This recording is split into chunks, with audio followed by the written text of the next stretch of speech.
Can I just put my...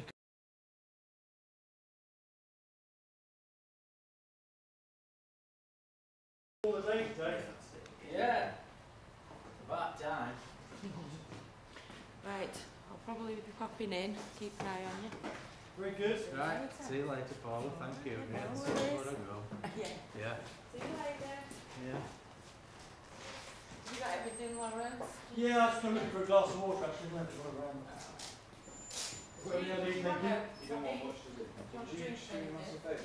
I'll send it in. I'll have a glass of water if you don't mind. I can get you tea or a coffee. Oh, coffee would be nice. One sugar, please. With milk and one sugar. Yes, please. That'd be lovely. Thank you. When did you come up then to go to country? I got here about 10 o'clock. Have to do a day's work. The problem is, you know, there's a life outside as well. Yeah, there's a whole world to organise. And these are like the world in my other world thinks I'm on holiday. I come back absolutely knackered. Goes, what's that? On holiday. Travelling. God. No. Yeah. Yeah. I know, like you say, when we were on with Pete and whatnot, you know, we kept trying to go for meetings down to London. Yeah. And then, you know, by the time you've like travelled down on train 2.5 hours and then got across London and then Yeah. I'd met these people and talked bullshit and whatnot, you know what I mean? And then come back and how did it go? You know, then like you say, another 3 hours getting back over London on train. It was, you know, just a long tiring days when you're not used to that sort of thing. Exactly, that's what it is. Yeah. You're not used to it. Yeah.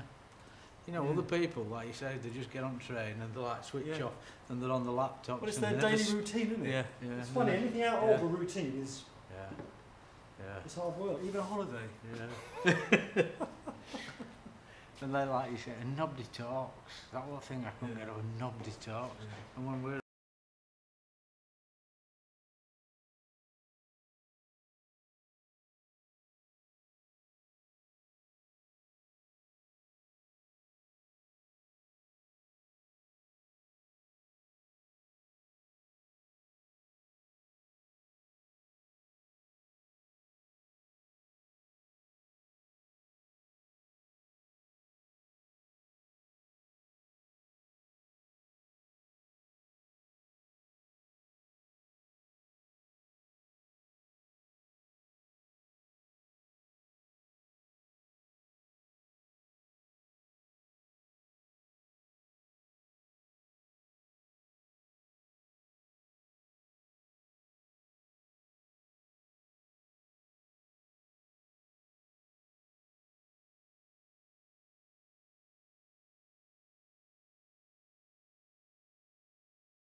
when our pit shut, so we both worked at Nostell, and Big Soggy he went over to Selby Coalfield, and I went to Kellingley. And obviously some of the lads from Kellingley went, and then I lost the little Soggy because we'd lost the big Soggy and I just became Soggy. And like you say, I don't particularly like it, but it stuck with me. And I never knew, to be honest, I couldn't remember because what it was about, and it was all to do with the kids' TV programme. What period of history are we in? We're talking 70s. We're talking 70s. I started pit in 1972, but this, what we call him, the proper Soggy, because I was a little Soggy until I got upgraded. And he was a kid in this kids programme. I can't remember the title of it. And it was a kids TV programme, and they did. And he was a football player, and he was a big lad on wing. You're going to have to keep looking forward. Right. I'm walking around you. Yeah. All right. That doesn't mean I'm not listening to you. It just means I'm getting your ear. Yeah. You're getting in my ear. Yeah. Yeah. Side profiles are very important, Yeah. so I have to find the sides. Yeah. So as I say, and then the big Soggy, as I remember him, now works at Cap House Mining Museum. He's a guide at Cap House. I went down there. Which one is it? Glyn Bryan, big lad. You'll know, if you've seen him, you will remember him, because he is huge. Really big lad. And he was the original. And he was big the original Soggy, yeah. And I was little Soggy, and then when we split up. And was he big then? Yes, he was. Yeah. God, is it difficult being a big miner? Is it hard? Is it what's the word? Restrict your. Well, I mean, I never thought I was that big. Do you know what I mean? I didn't class myself as big, but like I say, I want to play on words. Yeah. Just ball.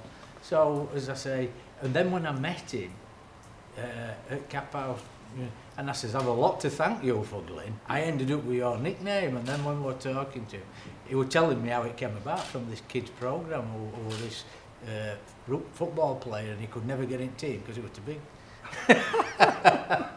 And that's how it all came about. Apparently. So go back. You are a local Yorkshire man, or are you from another part of the world? No, I was born in Charleston. Where's that?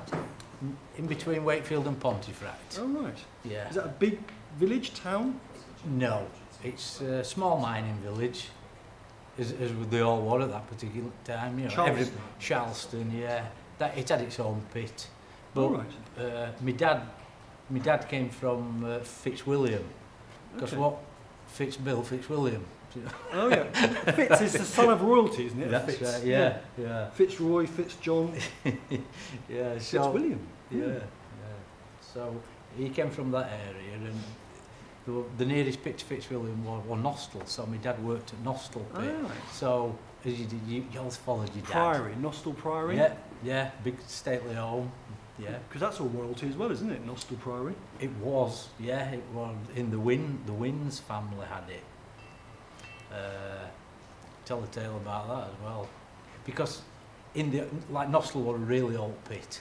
It was opened by monks, the monks of the Nostell. Oh my God! Let's go back here then. Yeah. So okay, monks, mining monks. Yes. In what century are we talking about? I believe it was the 15, 16. Really? Yeah. Blokes in habits. Yes, mining coal at Nostell. Wow. And there was where the pit was, where the old shaft was, there was a link to it. There was actually a passage up to Nostell Priory. It was collapsed. You couldn't use it. Do you know what I mean? But the theory goes that that's where it went. It went to Nostell Priory. This underground passage. But as I say, they called it was number 3 inset, what they used to call it at Nostell. They used to use what the monks worked. Number 3 insets. That's the name of the pit, as it were. Yeah, the name of the seam as such. That what they worked. Wow. Yeah. Bloody hell. So, is there any evidence of these miners? And they're like, God, I mean, I can't imagine. Why would they do it? they the monks are earning money to keep their priory going? Is it like part of a kind of a capitalist kind of, you know, I wouldn't really economic exchange? I wouldn't really know, because it's obviously things just passed down. Do you know what I mean? Yeah. And this how can I say, this inset, what it was, and it was only, the inset was only the size of this room, because everything that collapsed around it, there were only the big stone arches. 15th, everything, 16th century arches. yeah, like you have on a bridge, an old stone bridge. Yeah. It would just the keystone. Yeah, that's how. So you've been down in this bit? Yes, Inlet number. Yes, inlet number 3. Yeah, because there was shaft signals into there, and we used to have to do a weekly inspection on the shaft So signals. you explain what a shaft signal is. What's a shaft signal? Well, like in the shaft, you have the lift, if you like, or what we call it, the cage or the chair or another million names, that goes up and down, taking miners to different levels where they're working.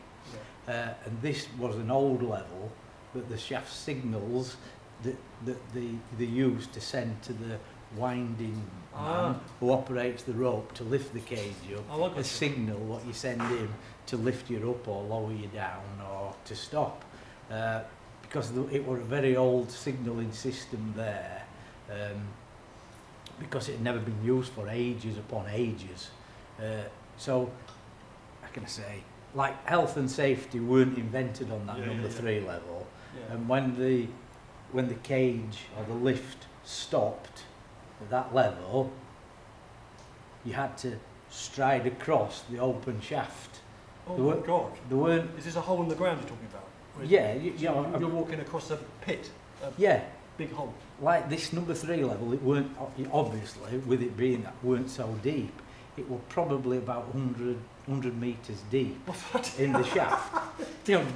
But then below it, the shaft was extended and went down another 500 metres. So you're like stepping across a 500 metre drop. There were no platform, so you just held on side of the thing and like stepped across, and were like a towel rail to grab on. Not a bridge or a plank? No. Not jumped across a chasm every morning? No, well, just once a week. Just once a week. Okay, that's alright, isn't it? To check, to do the shaft signals to make sure that the signals were working, Jesus Christ. And then that's when you, as I say, you could just see the stonework, which is like looking under a bridge, do you know what I mean, like a river bridge, and then behind it it had all collapsed, and well, that one way and that one another way. Wow. So, so a bit of history every. Oh yeah. In your middle. I mean, were you aware of history in the mines when you were working in the mines? Yeah. Something you were kind of contemplated regularly, or? Well, I won't say regular, but to be honest with you, I liked history at school. It was something I could relate to. Do you know what I mean? It was a lot easier than trying to do maths and English. Yes. There's no right and wrong as such. Do you know what I mean? So, as I said, I liked history and like stuff like that. I used to remember stuff like that because it resonated with me. The history part of it, and then later on, as I say, at Nostell then. As pit war like coming to its end, we took some coal in the pit bottom and we had to go through some old workings then. And when I say old, they were in regarding to monks, they were quite new, and they were early 1900s. I can't remember the dates, but we know the date. We knew it were there. It were mapped out where this thing was. But to actually go through these workings and. When you went through, it was just like a time capsule, because there was stuff there, how they mined, and the implements what they had then, and there were a newspaper there with date on. No, 1907 or whatever. I think it was 18 something. It was late 1800, 1890 or something like that. But it was when we were heading out this face in pit bottom, this yard 3s, I remember face heading out, and we went through these old workings and found everything there, and that was eerie, but it was a nice snapshot as well. Like Marie Celeste. Yeah. God. So that would still be there, or you didn't clear it all out and nick it for souvenirs? But people did, yeah, Yeah. obviously. But I mean, I think it went to proper places. Do you know what Yeah. I mean? Like, because it were on maps and people knew what we were going to do. So when they got into these workings, people did go in and take stuff away. Do you know what I mean? Yeah. For posterity. Do you know what I mean? But like you say, I can remember when we went in. You know, because like the paper, they didn't see the paper. It was like shoved behind something, Right. and then we found it later on. Do you know what I mean? But that were interesting. Do you know what I mean? Fascinating. So you started off at Nostell. Yeah. Sorry, let's just get back to the beginning. Line of miners, lineage. Line of miners. Yeah, I mean, my dad were a miner. Both my granddads were miners. And then there's myself. And these are all at Charleston. No, well, one of my granddads, he was at Hemsworth Colliery, which is near Fitzwilliam. That was my dad's side, and then on my mum's side, my granddad worked at Charleston Pit. He had a nasty accident, hurt his back. I think he broke his back at Charleston, and I know he ended up in pit bottom, just looking after pit ponies and that. Do you know what I mean? Basically, you know, doing a run at mills job rather than heavy because he broke his back. Do you know what I mean? So, yeah. So like you say, What period of history is this? The 30s, 40s? Well, my mum was born in 1933, so I would say 30s, 40s. Yeah. But as I say, I didn't know either of my granddads too well, to be honest. So mining was a source of pride. Oh yeah. It wasn't like this is the bloody job we've got to do. This is actually this. I am a miner, and this is. Yeah. Well, my dad wanted me to go to the pit, but he didn't want me to be a miner. Right. So he says, you want to get a trade behind you. You want to get a trade. You want to be an electrician or a fitter. So I says, yeah, no problem. So at that particular time, you went for a test. You know, you put in for a job at pit, and you went for a test. And they used to, I suppose, they tested your own common sense. Yes. You know. You're not revising a load of questions and doing multiple choice. Yeah, you know. I mean, I can always remember. You know, simplicity. You know, it was like a fruit machine. They're like a line of lemons and like a watermelon inside it. You know, ring the odd one out. Oh, really? Do you know what I mean? That's how basic some of the questions were. And then it moved on, and then they got harder and harder. And when you end the day, the ones with the top scores were offered jobs as electricians, slightly lower score got jobs as fitters, and then slightly lower than that you got the blacksmith, plater, welder type of jobs. Yeah. And then after that you got your craft, what they just call mining craft, Right. which went through to push you up to management level. Right. And I think that was always the problem with industry, that the management came from a lower skill set at the outset. Really? Yeah. So explain that again. So you start with who are the top? Fitters are the most Electrician. intelligent, or electricians and fitters? Yeah. For want of a better word. Yeah, electricians and fitters. Do best in the test. Yes. Fitters. Yeah. Then you got your craft lot. And then you got your what's- mining craft. What's that mean? The everyday.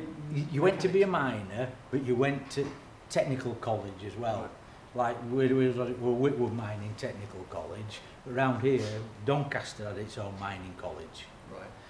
And so you got day release as well. So instead of working on a shovel and mining, you had a day off, and they pushed you then through to come out as an official of the mine. You know, a deputy, an official, to work on safety side. And that was mining craft. That was mining craft, and then obviously then the better ones of them then became into safety. They used to come safety way, and then they went up into under managers, and eventually into managers and general managers. But if you know what I mean, they came from a lot lower down than what the mining. God, yes, that's strange, isn't it? Yeah. So your officer class, in a sense, were Yeah. didn't do so well in the test. That's right, yeah. And that's always rankled with me, because, you know, later on, obviously, the best fitters, you know, who obviously, you know, you went to day release school as well, you know what I mean, and went on a block and whatnot, and you did your City and Guilds, and then you went on to your HNC levels, and you did that, and then you ended up being the mechanical engineer for the mine, and likewise for electricians, they came through and were the electrical engineer for the mine.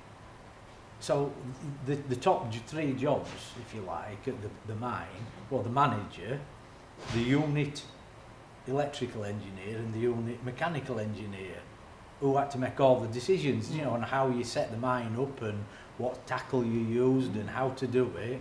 But the bloke who was third choice held all the power, you know, he made the decisions.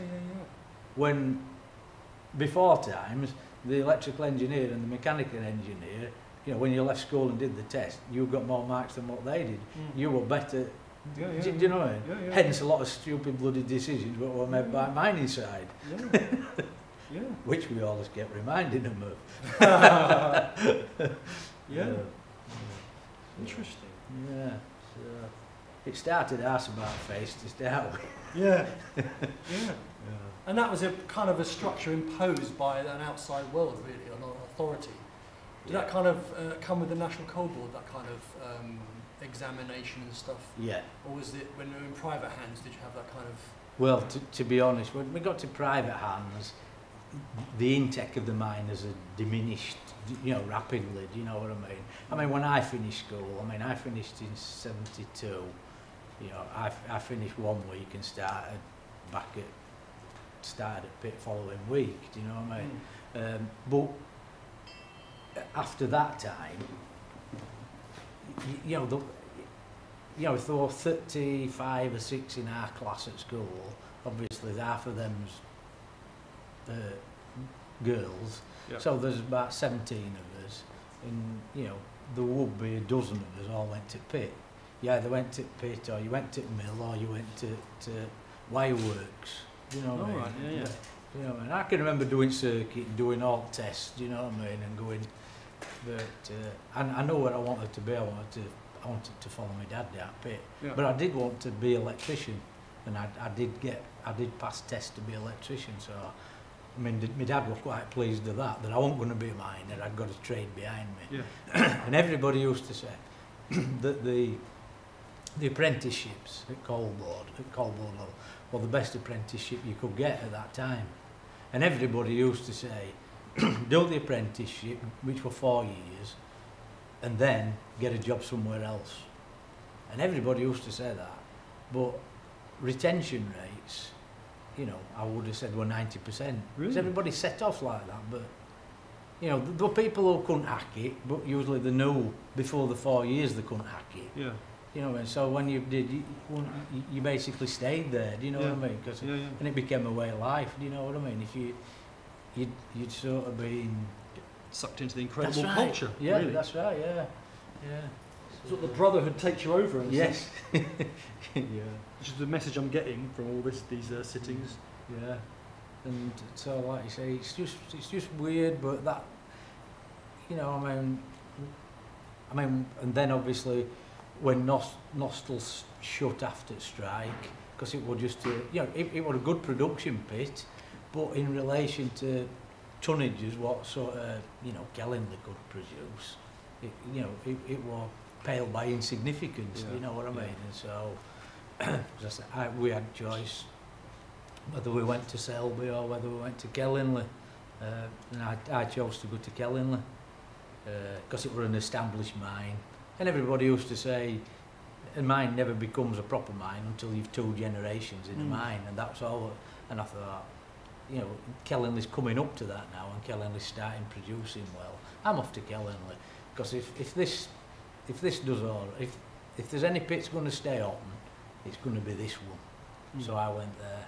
I could have gone to Charleston, which is basically, you know, pit on my doorstep, but I didn't want to go because I knew that had got the same way as Nostell, because it were only just a bit bigger than Nostell, do you know what I mean? So I thought, if I go there, I'll be moving again in 5 years. And to be honest, it lasted 6 years before Charleston shut, and that shut just before privatisation. Right. So as I said, well, if there's last bit to go, it'll be Kellingley. I got that bit right. Did you? Yeah, my main claim to fame. Not very good claim to fame, but I was right when I says that. So as I said. So you loved your dad. Yeah. And did you hero worship him? Is this a kind of I want to be like him, or I just love mining? Obviously, you didn't know mining. Do you know what I mean? But when I got in, I liked it. I didn't mind it, because like Nostell, it was a cold pit. Completely different to what Kellingley was. You know, and I didn't mind that, because you could always put a coat on and always do a bit and keep warm. You weren't down there in your shorts? Yeah, no, you'd always a big kite on it. Really? Yeah. And what was the reason for that? Because it was shallow? Yeah, because it was shallow, yeah. And that's 500 metres? No, Charleston, Nostell worked, we're only about 150 metres. Right. They were the deepest one. Yeah. What we worked, below us were the other seams, but Charleston Colliery worked then. We worked the top seams in Charleston. So I love this idea of overlapping mines and worlds. So Charleston would undermine what, Nostell? Nostell, yeah. So there'd be like an overlap. Yes. That's just incredible, because I can't work out how. Would you just like follow a seam, and like by accident the seam would go underneath another one, and they'd like all wound. It'd be like balls of spaghetti in the end. Kind of. Yeah.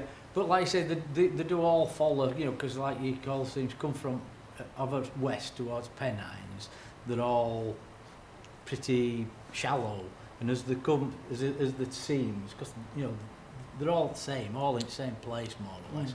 As they work over to the east, they all drop down and get deeper and deeper as they get out to East Coast.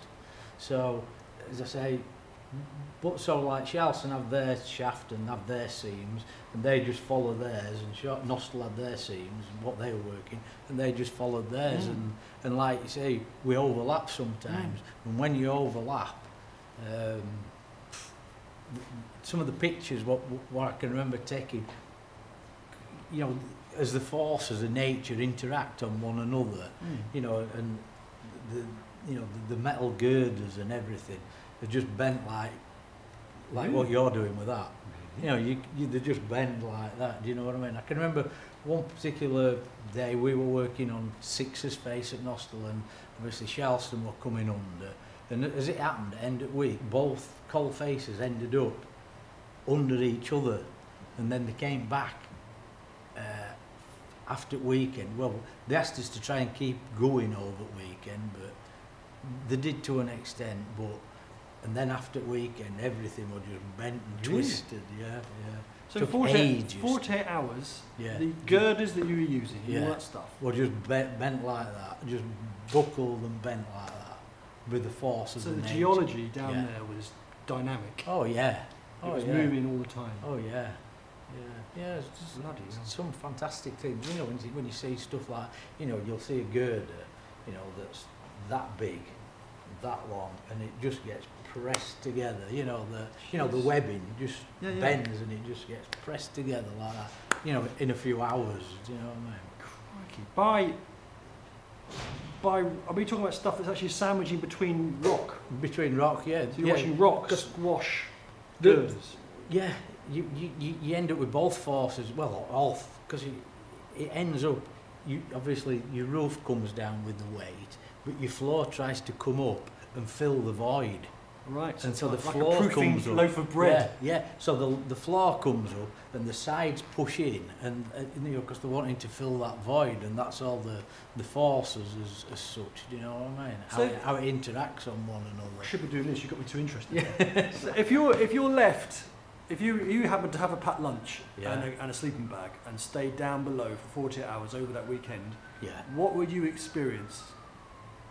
If you're lying there in the pit. Your bed would have been tipped up like that, because the floor would have come up, ceiling would have come down towards you, and your bed would have been pushed together, you know, it'd be pushed and it'd be like that. because all them four forces came together over that weekend as both faces interacted on each other. And this is entirely because there's two faces working underneath each other and stuff, so they're like, they've really skewed everything out. That's right. And everything's trying to push into, like you, expanding foam. That's trying right. To push into. That's right. To fill that gap, that void, what's been mined out. But I mean, that happens all the time. Do you know what I mean? But obviously, when we got two together, you've got double everything. Do you know what I mean? And I suppose Mother Nature got in a bit of a twist herself. Do you know what I mean? Yeah, well, not surprising, yeah. And as I say, it just messed everything up that weekend. It really, really did. But yeah, incredible. Yeah. And so you got photographs and all that, did you? Yeah, they did. Yeah, I mean, I can remember seeing them. They put a lot in Coal News, which was like monthly rag. So this was a major event in the coal mining world. Well, it was locally. Do you know what I mean? For both pits. Do you know what I mean? Because they did it just to show you, what can happen. Do you know what I mean? Yeah. And as I said, there were a lot of pictures took of it. You know what I mean? But we did pull it round and got them going, and both faces got going again eventually. Do you know what I mean? Yeah. It took a while, but like I say. So you're kind of re-digging holes through stuff that's already twisted and contorted. Oh yeah. Well, I suppose you go to Nostell, like you get on with it, guys. We'll get out of here for a while. You go past, get 600 feet down the road, and then we'll carry on. Well, Charleston. Yeah. I mean, it's like when we says, well, why did we do it then? Why? Who got us in this? Who engineered us into this position? Yeah. Do you know what I mean? And then we go back to mining side again. Yeah. That's what we back up top. Yeah. Why have we both ended up in this bit? Well, I suppose in a sense then, I mean, the Nostell guys aren't talking to the Charleston guys. Well, they're going, well, we'll just carry on with our little journey and you carry on with your little journey. Suddenly you go, actually, we're oxidating. Oh yeah. We're over the top. Oh yeah. I mean, but like we said, every pit, every village had its own pit. Yeah. Do you know what I mean? And a good tale as I remembered it, like Charleston, they impacted on pit at Featherstone, which were Acton Hall, and they were like working close together. Do you know what I mean? And you know, when I say it's close together, obviously they leave a gap supposedly, between workings. But you can hear machines running. Do you know what I mean? You can hear them cutting, and you don't know how far. Really, through the earth. Yeah. Oh yeah. You can hear noise. Yeah, like a train passing. Like at Nostell, we were the main East Coast main line from Leeds to London goes right past Nostell, and that were like our boundary. We couldn't go under there for obvious reasons. If we'd have mined under it, to the tip rails over, express, and instead of it going under the bridge, it'd gone over the bridge. So they would never let us go under there. But like the train to London, we always went at 10:05, and snap time was 10 o'clock. So you could always hear the London train go over. You could always hear that go over. Yeah, even like 150 metres, you could hear train above. Hear a rumble. Yeah, but like you could hear the other, like when you were working near another colliery, you could hear their machines cutting. And I can also remember, like in this heading, like they used to bore it and fire it with drills. They'd drill a hole in it and put gunpowder in, powder anyway, what we call powder, explosive charging, put it in, and then they put the detonators in, go back, fire it, smash it all up, and then come and clear it all out. And then once they cleared it, they do it all again. Drill the holes, put the dynamite in again, and then this one day, because Charleston were working close to Acton Hall, and for a laugh, one of the lads says, see what he does about this. So anyway, one of the lads, the drill rod, what you're drilling with, which was 6 foot long, he drilled the hole nearly 6 foot long, and then pulled it out and turned it round. So putting the pointy end sticking out, so it was like sticking as if it were them coming our way. Do you know what I mean? Anyway, and so he puts this drill rod sticking with point as if they'd bored into our workings. And he shouts, so lads shouted under manager who were on district to come and says, they're boring in. And oh my God, under manager. And anyway, he pulls drill out and he's shouting through the hole, hello, hello, it's Charleston here, don't fire, don't fire. And everybody's laid up floor laughing. Oh, God. Hold your fire, don't fire, it's Charleston here. Oh, it's really great. They put some powder on the floor as well. You know. Oh, brilliant. Brilliant. Yeah. But having said that, we shouldn't laugh about that today because it's a very poignant day today, to be honest. What? Really? In what sense? Today is anniversary of the Lofthouse Colliery disaster. Really? When Lofthouse Colliery sheared into some old workings that were full of water. So we're literally talking about something that was very similar to that tale. Yeah. A whole colliery of water. Yeah. Filled with water. Yeah. It was some old workings that had never been put on a map. Oh, God. Yeah. And 7 people got killed in that. Really? Yeah, in that a flood? was 1973, which is 44 years, isn't it, today? 1973. Yeah, 21st of March. 21st of March. Yeah. And Lofthouse is close to you, or? Lofthouse was at Wakefield, yeah. Jeez. Yeah. And the I mean, one of the lads who were there on that night, who were down there, who managed to get out and whatnot, you know, he's still knocking about now. Really? And he's a big historian, he's Tony, and when you talk to him, he knows so much about history, and like he was there that night, what they did, and how the water came in, and how it knocked out. You cannot imagine it. We'll see if we can get hold of him.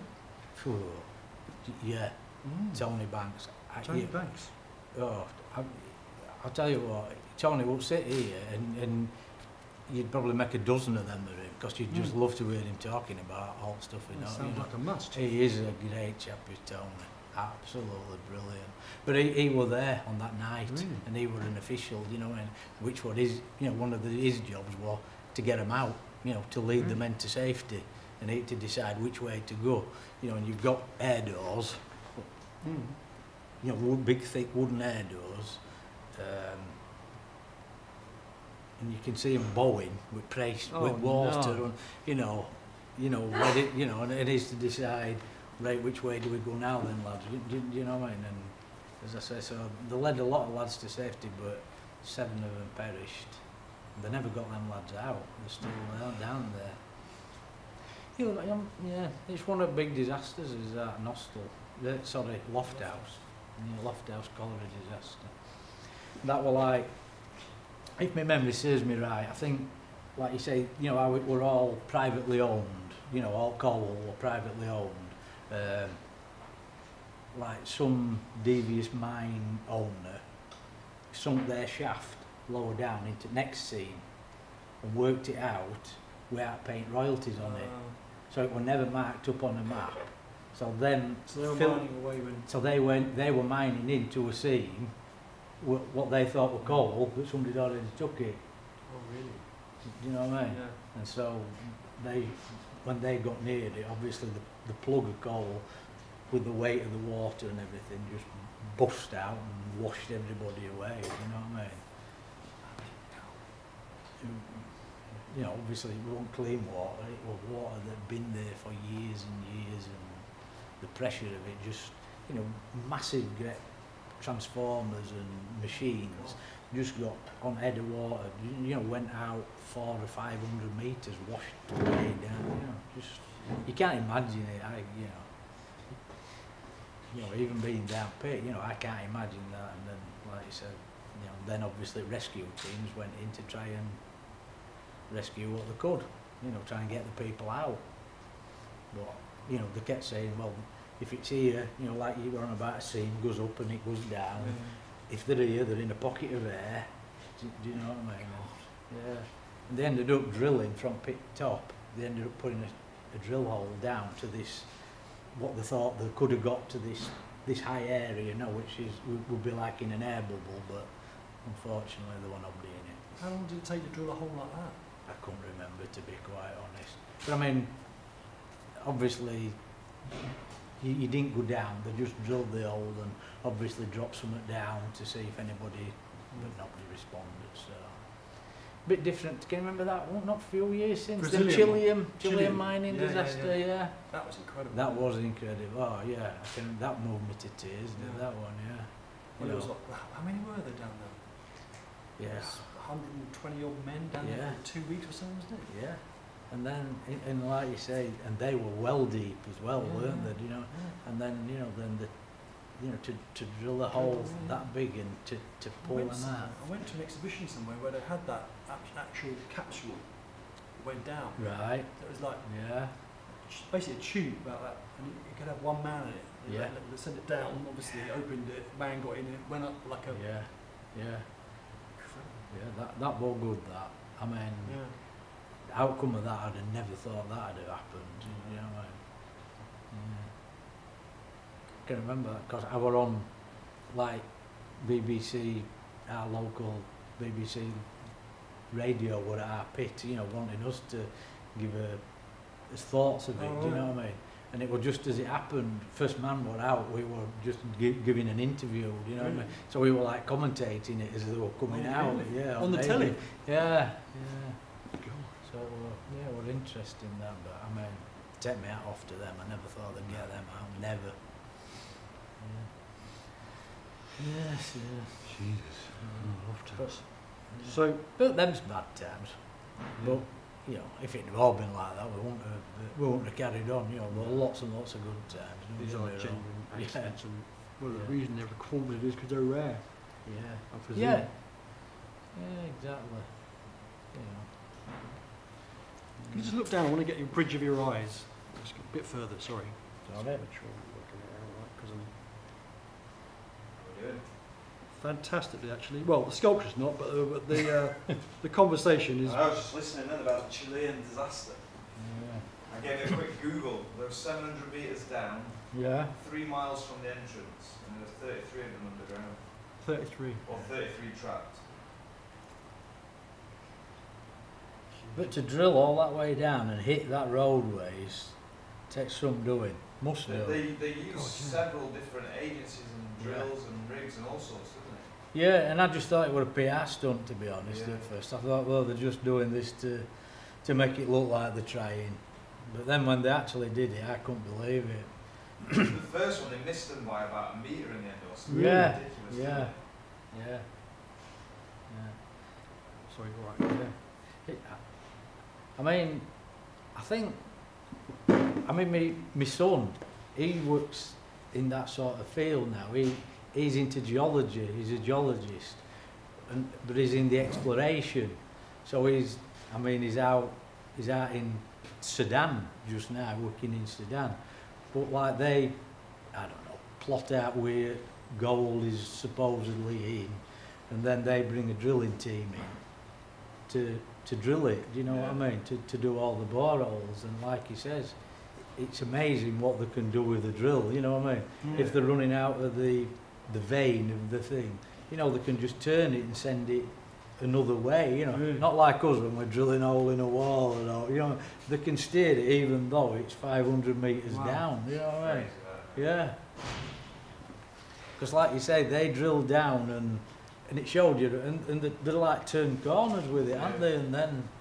And like you said, they just missed it, didn't they? But they knew they'd just missed it. We had like several riggers, didn't they? So they had NASA. NASA Yeah. had a rig there, didn't they? Yeah, It was amazing. it was. That was an extensive Google search, you know. Well, I mean, I watched it. Is there a film on it? There's a film or a documentary on it, isn't there? There is, yeah. Well, One of them, Soggy's on. we after they got out, because obviously they became celebrities as such, you know, for a short while. And I can remember our National Union of Mine Workers conference following that. 2 of them came to conference, do you know what I mean? Really? And give us a speech about it, do you know what I mean? Yeah, do you know what I mean? And Yeah, I remember watching the film. I was like, wow. Yeah. Was it a film or a I think documentary? I can't remember. I think it was a film, if I'm remembering Yeah, right. I'm pretty sure. Yeah. I can't imagine them not making a film of that, do you know what I mean? Me and my wife was like watching it. I remember it. Yeah. Yeah, it must have been a film. Yeah, so I can remember it. Not everything's Google, Laurence, you know that. Anyway, back to this country Yeah, and your history. yeah. So you obviously you went to Kellinborough. I went to Kellingley. As a electrician. Yeah. Well, last 3 years, I mean, like, just going back to my dad, he was the NUM branch secretary at Right. Nostell for 17 years till he finished just after the strike. So that's how I got interested in union side of it. Right. So when he finished, basically, he says, you want to have a go on that? You know this, you know that, you've seen me doing this, and why don't you have a go at it? So I says, well, I will do then, I will do. So anyway, I put myself forward for ballot. This is to become a union representative. Yeah, to become branch delegate. So can we just, I know it's boring for you, but you've just moved to Kellingley. No, I'm still at Nostell now. You're still at Nostell now? So when my dad finished, he'd finish in 85. Right, so with my dad. So you were. So I put up for union to. Right. To I was thinking replace that my you dad. were a new boy on the block and suddenly going to the union, but you weren't. You were No. an old hand at an existing colliery. So I'd done 3. I took over from my dad in 85, Right. and then when Nostell shut, I'd done 2, nearly 3 Right. years, and then as a branch delegate. Then when I went to Kellingley, they'd got a decent union set up and everything there. So I went back to my day job, if you like, my electrician, and I just went back onto tools, if you like, and never bothered with the So union being part a of union it. representative meant you were taken out of the mine, did it? Probably for 3 days a week, you know, to do this and do safety tours. And that was a paid post by the NUM, was it? Or? No, you got paid from coal board. You know, Right. they paid you, you know, your average wage basically. What you would have got if you'd have been working. So I went there at 87, end of 87, Christmas 87. I went to Nostell. Went to Kellingley, and then it were only 2000, 2002. I can't remember which one it was. 2000, 2002. That they were trying to get us to do extended hours working at Kellingley. They wanted us to do, instead of doing us 7.25 hours, they wanted us all to do 12-hour shifts. Really? Yeah, and I said no. Well, that dramatic. Yeah, and I said no, we're not doing that. But No. you weren't a union representative at that point. No. People always knew I had been, You you had know the what I mean? experience. And people always used to come to me and ask me opinion about that. And- Right. But I said, oh no, I'm keeping my nose clean, do you know what I mean? I'm all right here. Until that came along. And then some at union at that particular time says, we've got no option, we'll have to accept it. And I says, no we won't. We've got a 5-day week agreement, dates back to wherever, in what we call our blue book agreement, and we don't need to do it. Mm. So we're not going to do it. So we took a stand, you know. And when it dropped on elections at the same time as they were trying to force that through. So I stood against the lad who was saying we'll have to do it under the union at Kellingley. And I beat him in that election. And so everybody says, right. And obviously it was because people didn't want to do them longer shifts. And so I got that position and I fought against it, as I say. And so we ended up doing it. Yeah, we won. We kept it off for quite a lot of years. It were only at back end when we got lads who were coming in from other pits, and it was only way of employing them. Right, so they had new contracts as well. Yeah. And the new contracts affected you, didn't affect Didn't yours, affect but us. they start to flood the mine with new people who were Who'd accepted the terms. the terms, yeah. And you couldn't do anything about that. Couldn't do anything about that because if we had done, they wouldn't have got a job at that mine. You know what I mean? And was there a rift between the old guys and the new guys because the new guys were? Yeah, it never really settled down. No, there was a bit of a rift. I've got to admit that. Well, it has to be, didn't it? Yeah, but they came in and they didn't know history behind it because what we all wanted to do, like a 5-shift pattern, and everybody would have still been able to stop on, well, what we said we'd do 8 hours, and it'd be, you could do a 5-shift and still incorporate these men that's coming in. But no, they didn't want it. No, we're not doing it that way. These are coming in and they're going to do, there's going to be a shift of men coming in, you carry on, instead of doing nights, you're going to do days, afternoons and a twilight shift. And then that leaves a long stretch at nights for these men coming in. And we're going to have 3 sets of men. One's going to do Sunday night, Monday night, Tuesday night, and another set of men's going to do Wednesday, Thursday, Friday night. And then every so often they'll change around and they'll have a go at doing beginning at week and others will do end at week. And as I say, it all got a little bit messy, but it was the only way they could get a job. Timetabling nightmare. Yeah, because we got more men than what there were jobs at pit, if you know what I mean. So that was the only way that they could do it. But they said then, if you bring it all in and they do longer shifts, you've less travelling time, you're on job longer, so there'll be more output. But it never worked because you couldn't do it because it was that hot. You know, I mean, temperature, you know, temperature was 34 degrees, you know, with a humidity of 96, 97%. So you couldn't work flat out all for well, if you said 12 hours, you've an hour's travelling in and an hour's travelling out, so you've 10 hours on job. But you couldn't give your all for 10 hours. No. Like if you were on a normal 7.25 hour shift, if you're there 5 hours, you could give your all for 5 hours and then bugger off. Yeah. But when you were on job 10 hours, you used to have to pace yourself, or you went over. You know, people were collapsing due to heat exhaustion. Do you know what I mean? So it was pretty shit with that. You know, I couldn't have done them shifts, but they did them because they wanted a job, and then they created that shift pattern for them to do. The culture.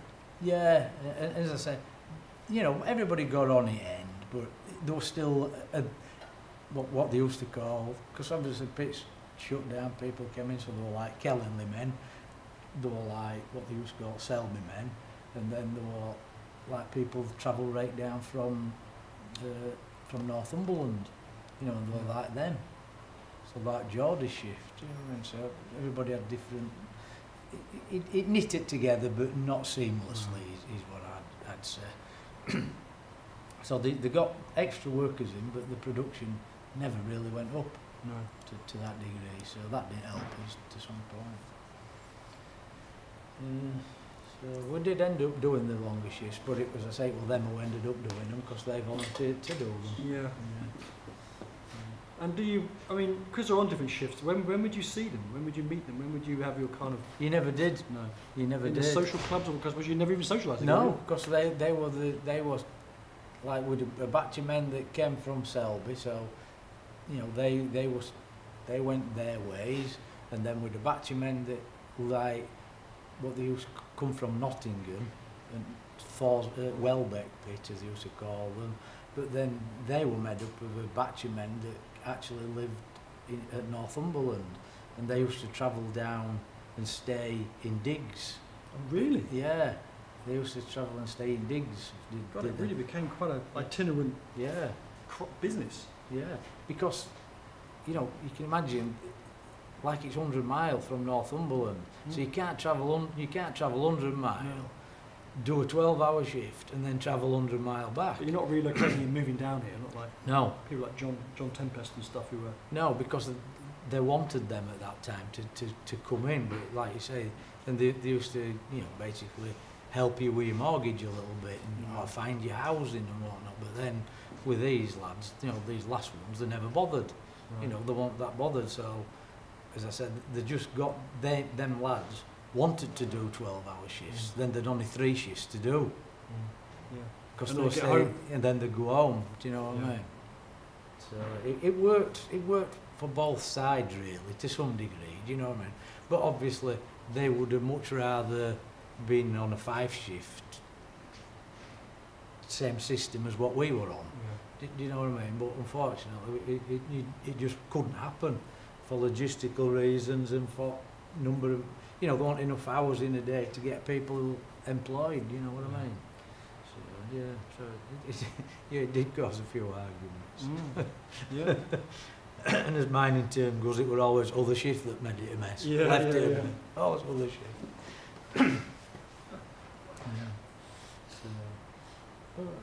So your union work became bigger and more important for you, or you just got more commitments in that sense? Yeah, I mean, like you say, I tried to juggle 2 balls to start with, you know, just have a shift, a couple of shifts doing union business, and then it were always like pushing water uphill, because they were always wanting to change your shifts, always wanting to do this, always wanting to do that with you, you know, and change this, change that, change other. Yeah. And I was never that one to I'd never accept anything. I always wanted to do the working out myself. Well, show me then. Well, show me how this is going to work. Show me how that's going to work. So I ended up getting into planning at Pitt. Do you know what I mean? And I got, well, you know, worked with planning guy at Pitt. And we ended up working out, you know, these shift patterns, what we, you know, towards back. We worked a shift pattern out which would incorporate these things. And then, you know, because I'm saying, well, you know, instead of working it like this, why don't we have another face? Why don't we have 3 faces instead of 2? Why can't we do this? And as I say, we worked quite closely, me and Steve, for quite a number of years, basically keeping Wolf's front door. And Steve was? He was the planning manager for Kellinley. Right. And so, you know, we decided we were going next, and we'd make a plan. And you know, when people used to leave us alone, you know, we used to do it okay. Then they'd always send somebody in to bloody come in and bloody poke fire. Do you know what I mean? Because people never seem to want a happy ship. Do you know what I mean? People always wanted to be poking something hard, you know, causing bloody havoc for some reason. Do you know what I mean? But I did quite a bit of work, so obviously with that, he ended up doing more shifts out at Pitt, and then obviously then it got further into it towards back end. Then when they started running Pitt down and saying it was going to shut, and we tried as best for it not to shut. We went and met everybody. Bloody number of times we went and met bloody MPs down London and met this bloke, and then we went into trying to bike Pitt herself. Yes, what happened there? So you were, obviously you got through the strike and the thing was lurching on. Yeah. And then this is 1980s, late 1980s or 90s or? Oh no, this is 2000. Oh, really? Yeah, this is 2012. What? Yeah. Really? This is Kellingley? This is Kellinley, yeah. And we, you know, Kellinley's regularly producing, you know, we're banging away. So it's privately owned at this time by two, and we've got 2 pits on the go? The 2 or 3, the Kellinley pit, Thorsby pit, they've got Dormill pit, I think it was 3 at that time, 3 on go. And then Dormill were supposedly the best pit because their seams were as high as this ceiling. You know, they were massive seams, but they had all this problem with gas and heatings, what they call heatings. Like there was that much coal, and when air goes over coal, it can like, you know, if you're ever in Scouts, you know, lighting a fire, when blowing on it, it used to blow on coal and it'd ignite the coal. Good God. And so they were always having fires and that at Dormill. And obviously we cut backs of this and cut backs of that, and you know, they ended up having one of these and it got totally out of control and set the mine completely on fire, and they had to evacuate everybody out at mine, and that went up in smoke basically, so they could never, the people were very lucky that night. That coal face caught fire, so they had to abandon it. And I mean, would that coal face still be alight now, underground? No, because they sealed it all Yeah, off and then stopped air, so it should have stopped. It should have gone out. I mean, the plumes of black smoke for months coming out of the pit, like, but yeah. So they deemed it, that was it. So they shut that, so that just left us. There were just Thorsby and Kellinley. And at that particular time, Kellinley, you know, we were producing 50,000 tonne a week, week in, week out. 50,000? Yeah. And like, Thorsby weren't doing as well.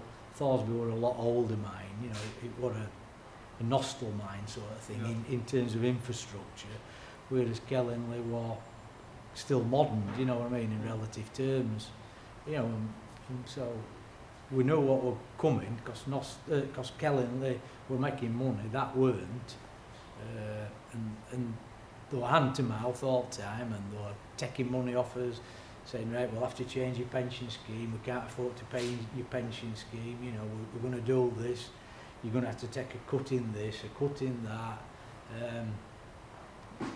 And as I said, Thorsby had got an end life anyway, and so I said, well, what's going to happen this as well? When Thorsby goes, Kellinley will probably go because it will not survive on its own. We can't survive on its own. So that's when we looked into trying to buy ours. Right. So as I say, we looked into buying ours, we did all due diligence, and we got bankers to come in and, you know, have a look at the plans that we'd done and whatnot. As I say, we got a private equity firm to come in, really, and look at it for us, and get some advice, and then we got some. We took a team on board who were going to see us through with it. In what sense? Team of what? That had developed workers' cooperatives before. Okay. Yeah. Where they like bought ice cream factories, bought bus companies, you know, and that were still going to the debt today. Wow. Obviously, they'd also been involved with the pit down Wales, Tower Colliery, who'd bought themselves, yeah, but they bought themselves off of the coal board, if you know what I mean, back in 1994, I think it was, privatisation. Yep. They bought their pit because they said it was exhausted, and I mean that run, well, probably 2010, 8 or 10 when it shut. You know, so they got a lot more coal out than what, you know, they said it was exhausted. So they'd been involved with Tower, so we got there, you know, we went to Tower ourselves to have a word with them, got some ideas from them, came back, took it to lads and says, right, we're going to buy it pit, what we're going to have to do is, if we take a 10% wage reduction, I'll take a 10% wage reduction across the board, from littlest, you know, from lowest to top, we're all going to take it cut, and that, within 2 years, we'll be able to pay everything off, and then we can go back to where we were. And we're built in 3% wage increases per year. So as I said, we got it all in, we've got it all costed. We went to UK Coal, who said, yeah, no problem, because they thought we would never get it off at board, you'll never get that money, because they wanted 8 million quid for pit. That's what they wanted. So we went out, and then we got some assets from people were interested, and then Unity Bank offered us 5 million. They pumped 5 million in, God, and they said, well, once you get this, you know, other people will chip in. UK Coal got wind of it, and then they decided, hey, it's getting serious, is this? We're going to end up with Thorsby pit loss making, because Kellinley's paying for that now, and if they hive that off, we're going to end up with this, and then we're going to have no money to pay their redundancies and whatever. So they said, right, you can have it, but the cost of it, if you go by that means Thorsby will be a loss-making pit, and we ain't got money to run it. So if you're buying it, you'll have to buy other one as well. You'll have to buy Thorsby. So we don't want Thorsby. We've naught to do with Thorsby. We don't know about Thorsby. We know about Kellinley. We know where we're going. We know what seams we've got. We're not working. We're on it. They said, no, you've got to buy it lot. So, as I said, we'd got a figure of about 15 million all told, what we needed, you know, to run it. So we got funding for this 15 million. Really, you got enough to buy things as well? No, no, then the banged up, no. Because obviously they wanted 8 million, but then we've got subsidence costs to cover and a contingency. Yeah. So they advised us we needed 15 million to start. So we got that, and then we went to them and said, right, we've got this. We went to Drax Power Station, we met Drax. Drax said, yes, we want your coal. We've got a contract with Drax to deliver, to deliver them. Yeah, they were interested, they wanted to take the coal. So they said, right. So anyway, they got word of it, they know we'd met Drax, and it got a bit too serious for them. So then they met with us and said, right, if you're doing that, you're going to have to take Thorsby on, and we need another 8 million off you for Thorsby. Well, we just couldn't get another 8 million because we were up against buffers basically. Yeah. So we had to pull plug on it because we couldn't do it. Else we'd have still been there now. We'd have still been mining now, yeah. Because I mean, Kellingley have got, you know, as I say, I did a lot of work with planning, and we'd got plans for at least another 25 years without any major developments. Because wow, thank you. We'd just moved up from seam we've been working, the Beeston seam. We'd just driven 2 drifts up to the seam above us, which is the Silkston seam, what we'd worked before at Kellingley. And all the workings what we'd done at Kellingley is all to be done again in that top seam. Mm. And that, you know, so we knew what we were getting. We'd already worked it in the seam underneath, so we knew where all faults were and anything, so we could avoid everything. And we just got the drifts into the coal seam, ready to start driving in the coal, and that was it. That's when the plug. So you were actually nearly operating in this. Yeah. We were ready to sign up and to take it over, and we did a vote at the pit head. Everybody had an individual ballot to see if they'd accept the 10% wage cut, and if they wanted to buy into this mine. And everybody had pledged £2,000. Everybody put £2,000 into just to show interest, if you like. It didn't really do a great lot. Do you know what I mean? It's the commitment. Yeah. So we had a ballot, and it was 98% who wanted to buy pit, and most of the others that were people who didn't want to commit to such a long time. Because what we said is, if we're doing it, there'll be no redundancies for at least 4 years, because we need to get mapped out properly, you know what I mean, and get up and running before, and then we'll take a check on 4 years. And some of the lads says, I don't want to commit to 4 years, you know, I'm 60 odd now, I don't want, which were fair enough, do you know what I mean? So everybody were ready to go for it, everybody were, you know, up for it, and then they pulled the plug by wanting another 8 million at the last minute. So we just couldn't do it, so we had to call it a day. And as I say, how long was that process? How long did it take to set up that? Oh, it was a good 12 months. Yeah. And as a normal kind of guy, yeah, working on a normal wage, what was it like suddenly talking in those? Was it scary talking that kind of amount of money? Yeah. Was it like? Yeah. You have to have a lot of faith in the maths, as it were. Exactly. Yeah. I mean, like we got the guy, the financial guy, because who were actually working at Kellingley. He was the finance behind the pit. Very good lad with figures and whatnot. But he wanted to stay. He wanted to be part of it. Do you know what I mean? He wanted to be part of this workers, because it was a workers' cooperative. You know, everybody would have shares in it, and everybody would have the dividends from it. And he wanted to be part of that. And he was really keen, really helpful, really good with figures. He did a lot of talking to these people who we struggled to comprehend with. Do you know what I mean? And he'd come back, and then all of a sudden, he was made redundant 3 days later. Really? Yeah. That's suspicious. Yeah. Yeah. it was just another, because he was helping us, they didn't want nobody to help you, do you know what I mean? So he went,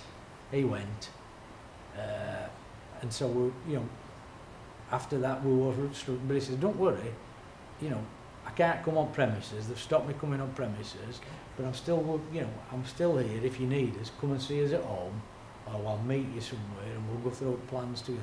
I've still kept all my stuff, you've got copies of everything else.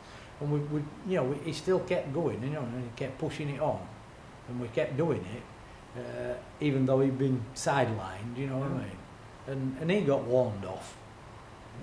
Yeah, you know, there was just absolutely no help. It was a terrible time, and as I say, so, you know, when it all fell through, pit shut. Well, it didn't shut. I couldn't stop while it ended me. I was ready to go. So when it come to July, when second to last tranche of men went, I basically went, because he says, what you're going to do then? How do you want scoring? And I says, well, score me as an electrician. And he said, well, you haven't done your job for quite a few years now. And I said, well, I know. He said, well, all your tickets has run out for this, and you know, all your qualifications and your authorisations have all run out. So you'll not get any points. I says, well, it's all right, I'll be down the road then, won't I? So he said, well, yeah.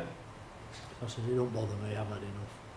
So as I say, I left in July, so and it finished at Christmas. So.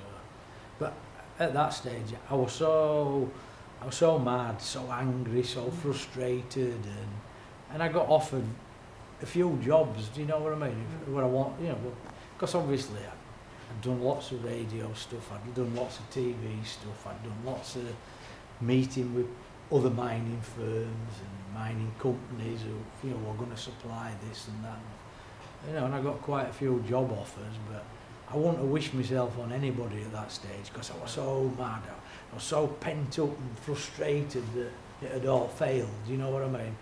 I wouldn't have wished myself on anybody. Do you know what I mean? I just thought all the world were against me. Do you know what I mean? So I didn't want to do it. You know, I said no.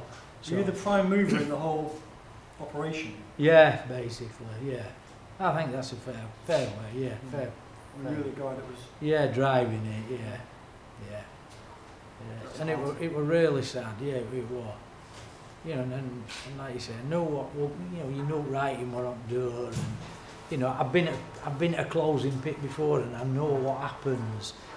You know, people, you know, start turning in on themselves. You know what I mean? And people are not what they used to be. Do you know what I mean? Because and it was even worse at Kellen because there's nowhere else to go. You know, they wanted to stay on till end.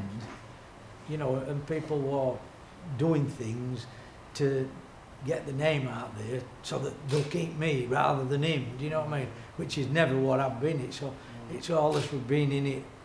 It's all for one and one for all. I suppose the guys on the bigger shifts are probably more favoured anyway, aren't they, as well? Those 12-hour shifters and. Yeah. You know, you always get favourites. Do you know what I mean? I was never going to be a favourite, so I was always going to get out one way or other. Yeah. But I mean, as it panned out, it was probably a good job for me how it finished. You know, I mean, I was 58 when I finished, and if not, and I always said, I mean, my dad finished when he was 55, and I always used to say, I'm going to finish at 55. And when you start your pensions off, and when you put in any money, they always ask you when you're going to finish. And I always used to say 55, and I got to 58 without really knowing I was there. And I'd have probably still been there now, just thinking, oh, I'm fine, I'll carry on, I'm all right, do you know what I mean? So I'd have just carried on forever in a bloody day, so it probably ended me favour. It didn't bloody feel like it, but ended there, you know, but the others, you know, all I says, you know, it'd been nice to finish and leave keys in it for somebody else to drive it. Leave keys in it for somebody else to drive it and get another 20, 30 year out of it and get a good living out of it like I had. You know. So, you know, that's my only regret, that we didn't leave it for somebody else to enjoy. Do you know what I mean? Yeah. But you know, mining gives us a good life. It's given us some good times, some sad times. But you know, at the end of the day,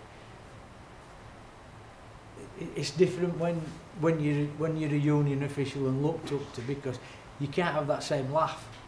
Because if you say, oh, people think it's serious because it's coming from you. Do you know? So you have to taper in what you say to some people. You can't be yourself, as it were. No, that's right, because people think, people look up to you, and if he says it, it's true. Do you know what I mean? So you can't pillock people on as much. Which is what mine is about, a lot of it. And so what did you end up doing? What do you do now? I took my pension. I took a reduced pension. I took it early to try and enjoy myself once again. So, and how are you doing that? I'm trying. It's strange, like you work all your life, and then you like a pit pony, you get turned out into field, and then I've had no bloody bad health since I finished work. Yeah. So like I said, I just think, is it just because you finish work, So as I say, I ended up having a bad back.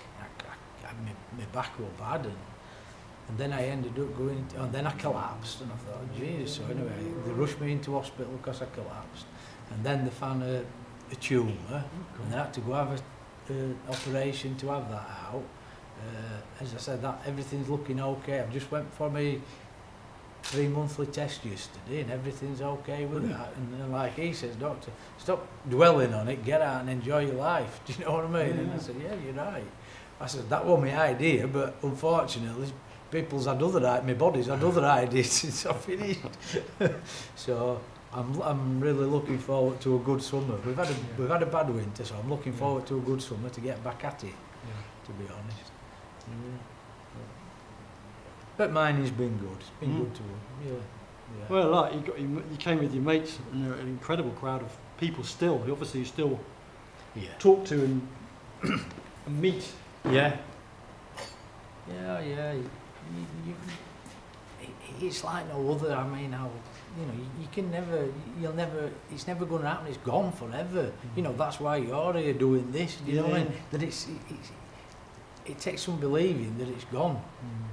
But it's still very recent history. I mean, 2012. Yeah. I mean, when you get to even my age, it's like, well, that was only 2 years ago, really. Yeah. Well, like you say, I mean, Kellingley Short Christmas 2015. That was the end. Do you know what I mean? It really is very recent. But you left in. I left July 2015. Oh right, so you really are very recent. Yeah. It does feel. It feels like yesterday. Yeah. Yeah, it really does feel like yesterday. Some of stuff what happened, you couldn't buy it, you couldn't write about it, what happens, you know what I mean? But when it's hard to tell other people what it's like. I mean, I can always remember, because you used to like, we had a visit from lads from power station, because obviously they're burning millions and millions and millions of tons, and then, so they wanted to know where it was coming from. Yeah. Do you know what I mean? So they said, can we come and have a visit to Coal Face to see where coal actually comes from? Yeah.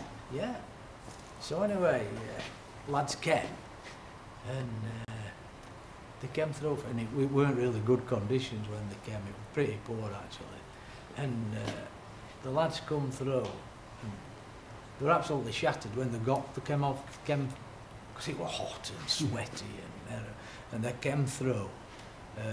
First few came through, they weren't too bad, and then they came through in end, and then this lad towards end. Well, he was crawling through. He'd got his helmet under his arm, and his, the cap lamp, what you normally fasten on your hat. He'd hit his helmet and broke the holder what holds your light. Oh yeah. So he couldn't get he'd like banged it in because he banged his head, so it wouldn't slide into the thing. So he took his hat off. He got the wire with cap lamp on, and he got it in his mouth. and he's lifting his head up and down, trying to shine his light. And he got to end, and he absolutely looked absolutely wrecked. He was wringing wet through it, and I looked at him and I saw him. I said, "Hey up, mate, can I help you?" He says, "I hope so, mate." He says, "Is this it? Are we at end now?" And I says, "Oh no, mate. You turn around now and go back down here. Well, that's down back at Chocks where it's all like unsupported, if you know what I mean." I says, "No, we've just to go down there, mate." And he looked. Okay, and he just set off as if I says, "Come here, I'm only kidding." You're here, mate. You're Was that the gob? Yeah, in gob. Yeah, Yeah. that's right. And he was going straight into the gob. So anyway, I says to him, I said, "Whoa!" I says, "You all right, mate? Come on, get out into the gate where you can stand up." I says, "It's you actually." He come out and he walked into the gate. He says, "Where's that Rob? Where's that fucking Rob?" So I went to him and he went. He says, "Come here." He says, "You tell me this was a fucking day off." He said, "It's like being in hell."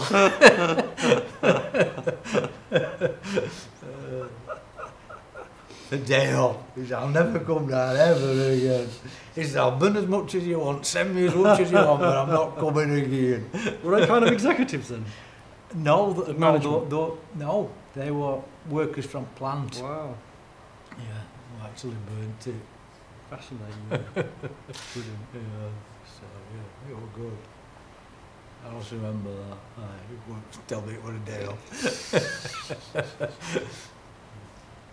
So obviously it was knackering down here, Oh. getting around. Yeah. It was the heat that did you. Do you know what I mean? You couldn't. Well, because you were talking about coal mines before, that was... That were Nostell. Nostell was freezing, because but like I said, Nostell were 150 yard, whereas Kellingley were 800. You know, and it makes so much difference. And the fact that Kellingley, for all it were a newer pit, were further out than what Nostell were, if you know what I mean. And like time air's gone round one district and round other and round other, it heats up.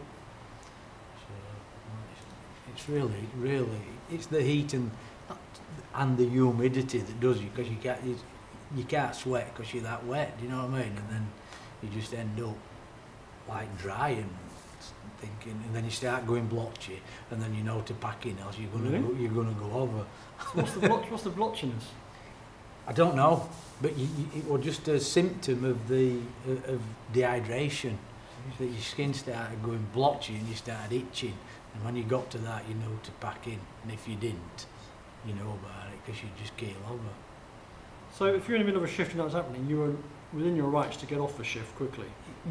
Well, you used to go into fresh air. You used to come, if you're working, so like different pockets, if you're in tailgate, that's where return air comes, and machine's gone through it, and it's dusty, it's hot, it's really humid, because there's all water sprays to keep the dust down. Obviously that's all airborne, so it makes the humidity. So of course. Get to other side of machine, get to air that into humid, you know what I mean, and a bit cooler, and that's what you used to have to do. So you just say, I'm going, somebody else look after my job. And did that happen? I mean, Oh yeah, you had to do, because it could be you next day. Do you know what I mean? If just for the sake of argument, if it'd been somebody's birthday and you'd been out for a couple of pints, if you'd had a couple of pints or over a couple of pints, you know about it because of how it used to dehydrate you. Like everybody used to say, oh well, everybody go out for a drink and whatnot, but when you were working in them conditions, you physically couldn't. Whereas at Nostell, you could have gone out and had a dozen jugs every night. And an Indian. Yeah, it wouldn't have mattered. Because it was just cold. But that was different.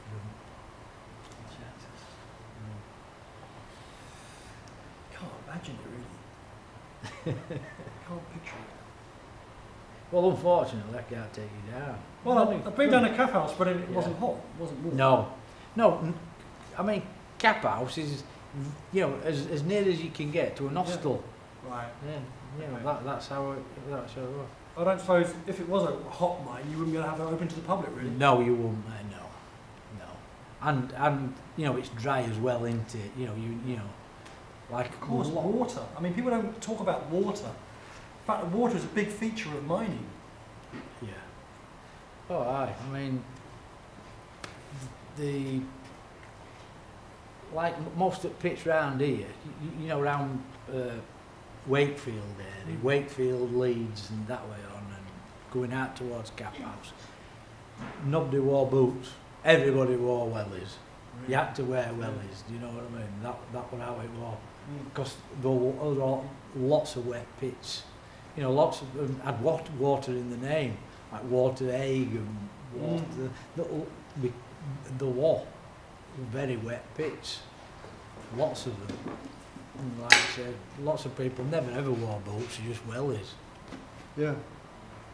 But then health and safety stepped in and stopped you. Really? Yeah. Because they said it were clumsy trying to climb on and off the man riding conveyors. It weren't safe to get off and on with wellies, so the band wearing wellies on conveyor belts. Oh, they thought they did, should I say.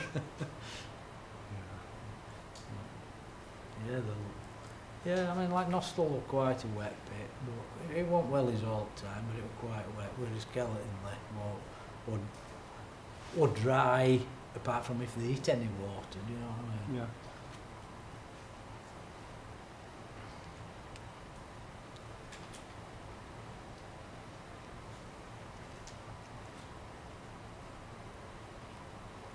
I think I'm getting How's somewhere. it coming? I think I'm going all right. Feel like he yet?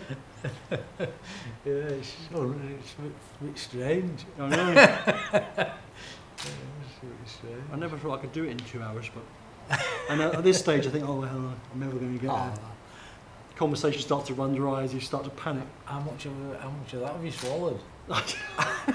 I've always thought if you played these films backwards, imagine this film backwards, right? So you start at the end, I will be eating your head. It'll all come out of my mouth. This would be like, it'll be slowly dissolving as the wax went into my mouth. You should do that. Put it in rewind. I'm eating Soggy for breakfast.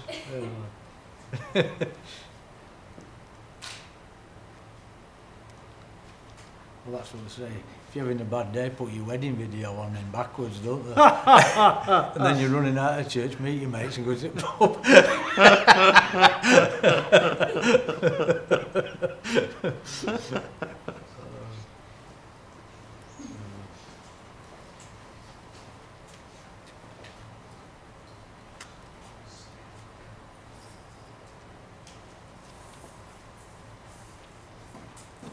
John was one of the first people I met when I came to Kellenley. Like he said, he'd come down from North East, hadn't he? John Tempest. Yeah, he was very funny about his family and his father. Yeah. Working down here, and then the whole family came down. He used to drink a lot, love his drink, and he had the keys to a house, but they're all new row of houses, and he didn't know which house it was. His wife with suitcases and everything was going, well, I think it's this one. No, just go down there until the door opened and the family could. It was brilliant. Fantastic. I suppose, were you involved with all the kind of housing and through the union? Were you involved with all No, not at issues Kellenley. I did it at Nostell because we had his own houses at Nostell, do you know what I mean? We were involved with housing then, but not at Kellenley. I mean, we used to have his own, what we call Long Row, Nostell Long Row, and then we used to have a few houses on pit site itself. I mean, some of the stuff that, like Charleston went under it. under the houses? Yeah, Charleston went under, that face where we were on to you about, they went under Nostell Long Row. And 3 of them collapsed. Jeez. Like it were a massive long row. I can't remember how many houses there were.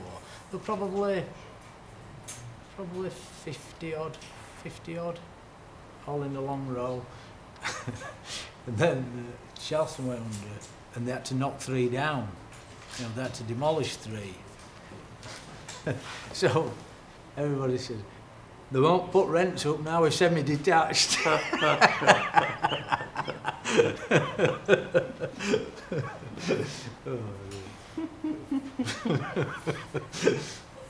So anyway, I mean, like you used to have to go and do an inspection on a house. Well, you used to have to go and collect rent at one time, you know.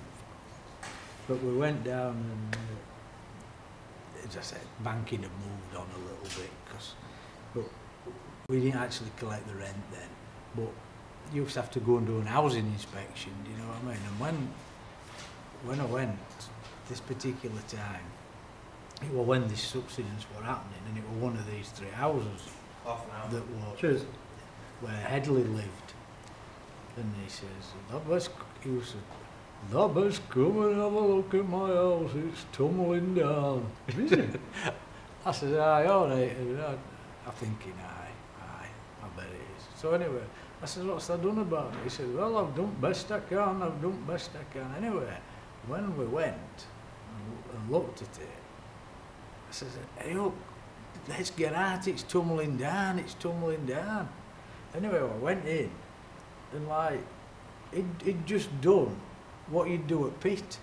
You know, a ceiling, and it set pit props in his bedroom. You're joking. Yeah, no, he had. He'd set pit props, and and then put a big thing along the wall, like what we used to call the balk, and it set a big balk to stop walls falling in, and it set a pit prop in one corner, and he'd done it just like you would under pit. I said, "Come on, Headley, they can't stop in here." And like none of the doors were shut. All door frames were like, you know, probably 45 degrees nearly, some of them. So we took him straight out, like, and then they took him back in and get some of his possessions out and whatnot. And as I said, they ended up knocking some down in the middle. Good God. But he'd just done it like a mining thing. He'd just set pit props and that to mod it up. In fact, I didn't even mention it to you. Just sort of make do. Yeah, because that's how they Did he have a family in there? No, he lived on his own, to be honest. Your wife wouldn't have allowed that. No. Oh dear. Stuff they used to do. I mean, stuff they used to do, I mean, like, one of the lads, I mean, you know your wall switches on the wall for your light switch. Yeah. They're all outside the door, aren't they? So basically, put this outside the door. So anyway, his light switch had gone. So anyway, he went and got another light switch. Anyway, it won't screw on. So he went and got a box and a light. So put this wall-mounted box up, and we switch on, whereas it was flat to wall before. So it was like stuck out 2 or 3 inch. So anyway, he couldn't open the door because it was hitting light switch. So instead of saying, "Oh, I've made a mess of that, I'll have to get a flush fitting one," he went and got a saw and cut a bit out the door, so the door and all. I says to him, "What's that done there?" And they were telling me already done it, I'd done it. I said, "I did that." Why did I says, "Well," I said, I'll get done for doing that." Buggered it.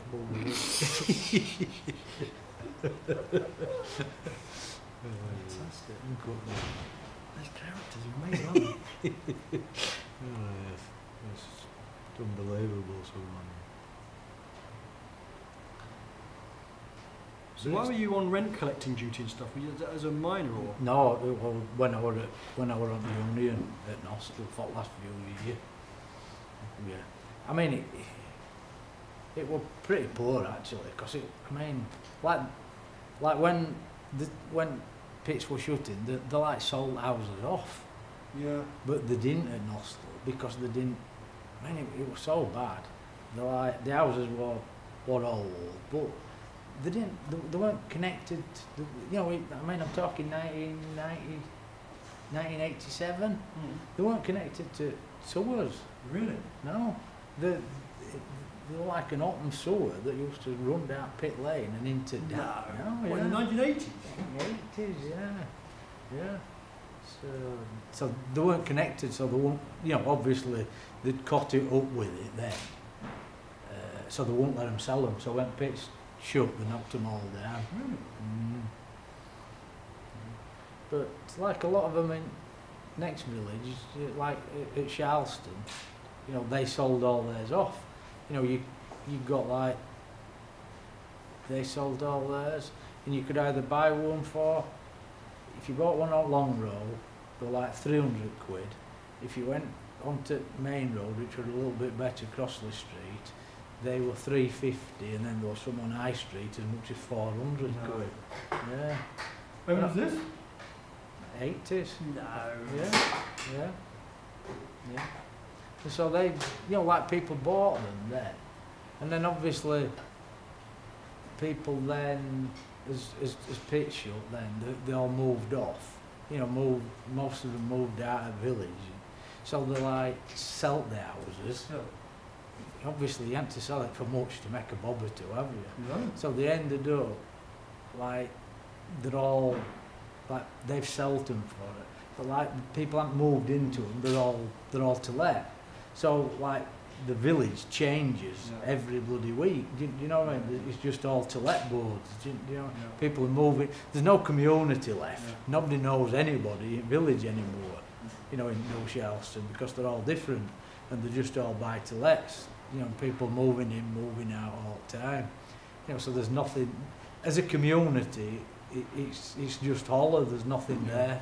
You know, whereas it were all everybody in each other's house, everybody at club every day. You know, everybody going out at weekend, and you know, you never see anybody. Nobody's there. Just a line of cars because people commute to Leeds and to Wakefield.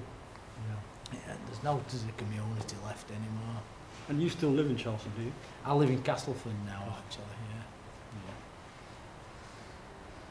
But I still play sport and that at Charleston. I've still got my connections with village. Do you know what I mean?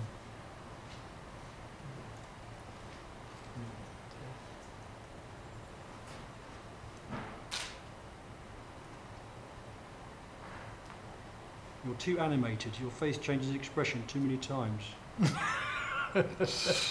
Isn't it? And you got, well, just put best one in. Is it, if you do it with a frown, life will recognise me.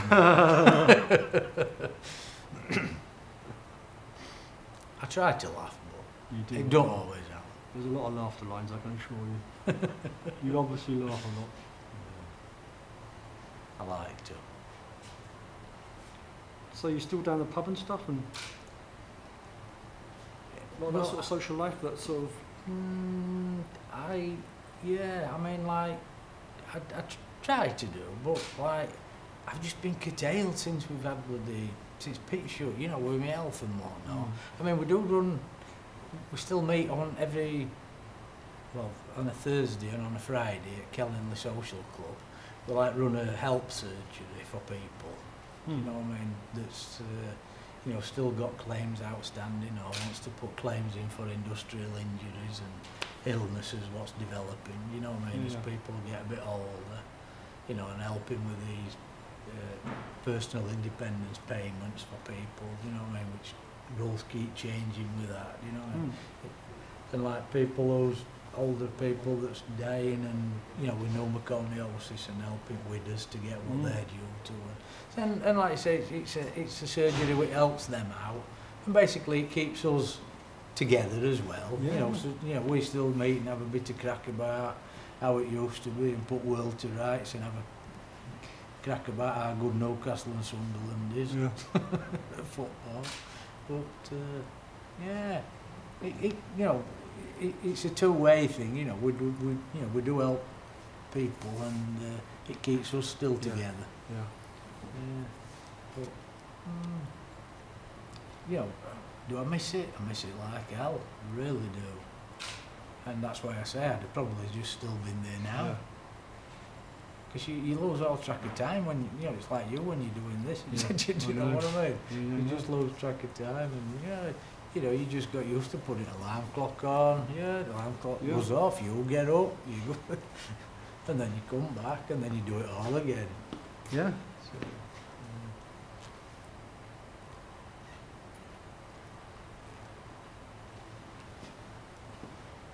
Yeah.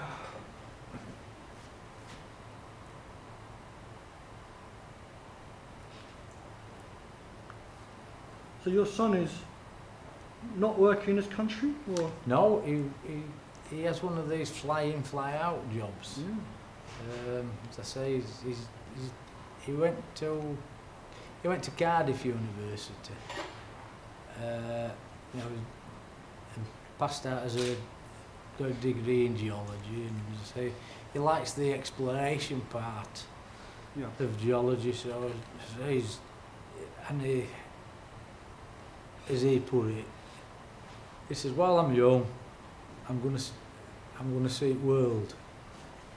I said, that's what they used to say to us, join the army and see the world. He said, well, I'm going to see the world without getting shot at. So, as I say, he's in northern Sudan just now. He's worked in Australia, he's worked in Tanzania, worked in Finland, South Africa. For the British company? Yeah, he has. They're all British companies who he's worked for. But then, like it's on the basis of, they work 5 or 6 weeks away and then come back and have a fortnight at home and then go back, fly in, fly out. Has he got family? No, he hasn't got family. That's what he says. I'll do this while. I mean, he's 28 now. So he says, I'll do it. Right, isn't he? Yeah, that's what he says. He says, then I'll get an office job later on. Yeah. But I think he says, because he only likes the exploration part. When they find whatever they're looking for, once it's done and all mapped out, the exploration, and then it's moving on to plans for mine, starting to build a mine or whatever. That's when he leaves and goes somewhere else, exploring somewhere else. So he says that's the bit I like, the exploration. So that's what he's doing. But so he says, so this one where they're working now, he says, yeah, they've done really well. They've found a lot of deposits. So what are they mining for? Gold. Gold? Yeah. So they'll.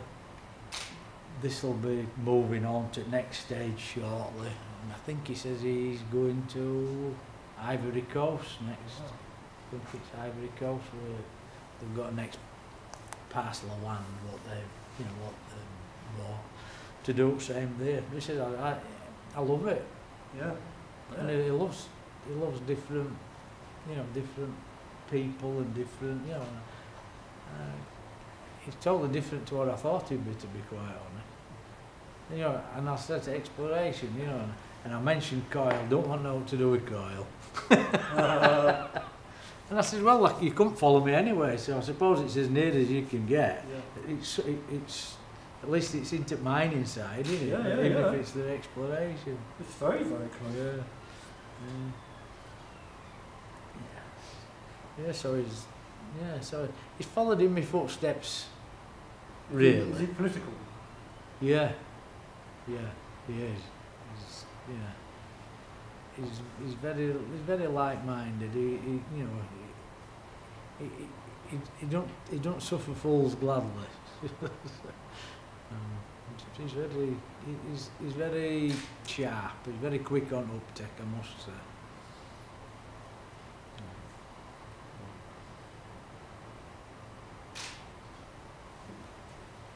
Does it look like me? She keeps getting a picture of that of me, but so it must look the same. You don't know until you've left the room and I look at it, I think, oh yeah, that's him.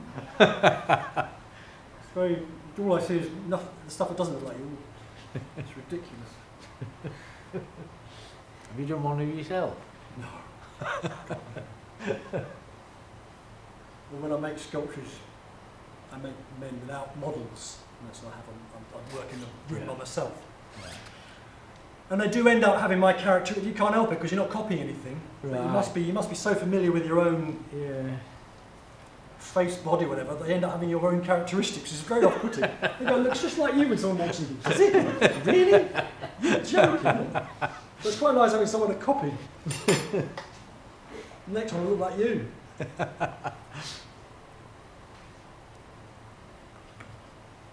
You think we're getting there?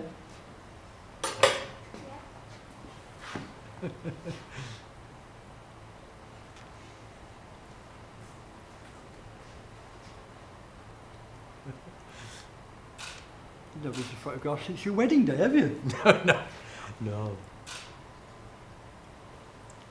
I hope I don't get billed like I did at wedding. I'm afraid the price is mapped by. Yeah. It's your soul we're taking now. I think it's good. It's horrible, the last 20-minute call. You think, what is the most important bit? What should I concentrate? Because, I mean, it's a ridiculous deadline.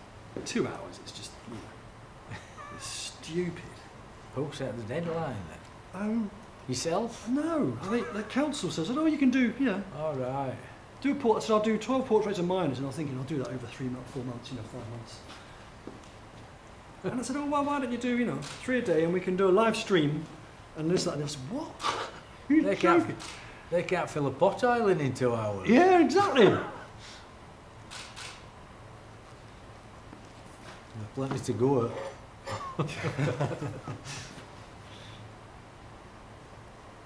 Your head shape's important. Your hair is a big feature as well. Mustn't forget that.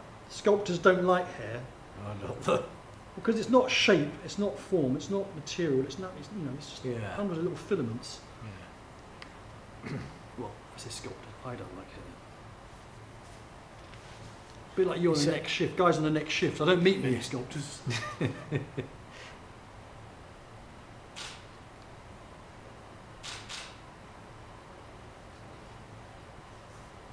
Well, at least I've kept my hair anyway. Yeah, I know. Look at me. I do it covetously. I look at your.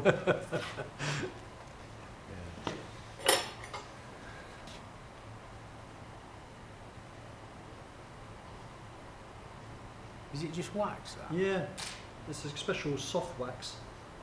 What's it taste like? Nothing. You can have a taste if you want. It's got no flavour at all. It's grim.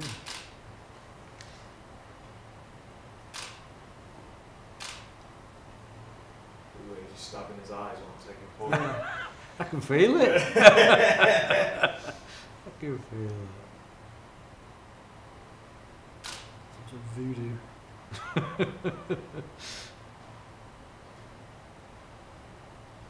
So what are we going to get out of Stan and John then?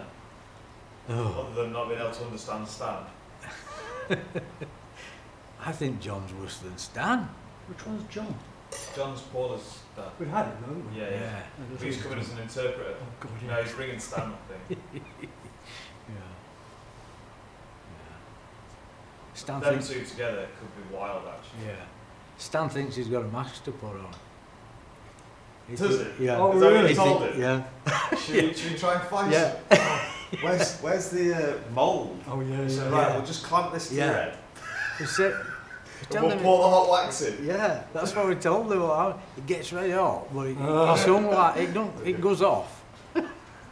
So John says, if you're still there when he comes, he said, we'll have a coffee. Don't forget to tell him about mask being a bit hot. The miners. So No wonder he bailed on first one. yeah. So he thinks it's a mask that he's having, and then you pour it in, and then you work on it. Sound like going to the hospital.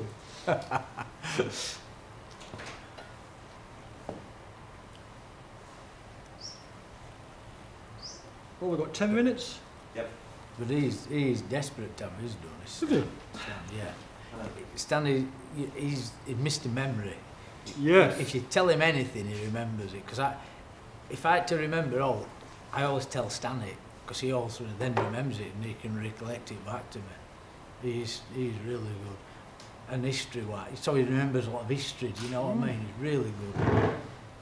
Can really relate back to stuff.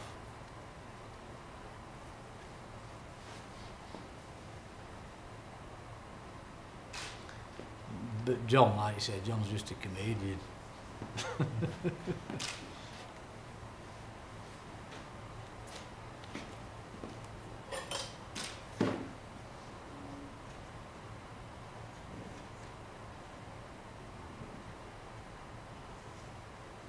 Any new words to add, Laurence? We haven't had too many, no. What do you think, here we are, so what do you think in terms of words that are mining dialect and not real common phrases? So we've had like nudge, we've had gob, we've had Chop doctors. chop dots. Yeah, shop doctor. Yeah. What was the name of the shorts? I got What? the name of the shorts. Knackers or- No, there was something beginning with B. Let me write that down. That was Joe McQuaid's dad. Bill McQuaid.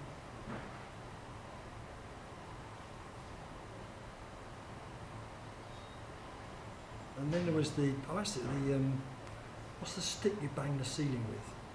That's the deputy The stick, deputy mate. stick. Yeah.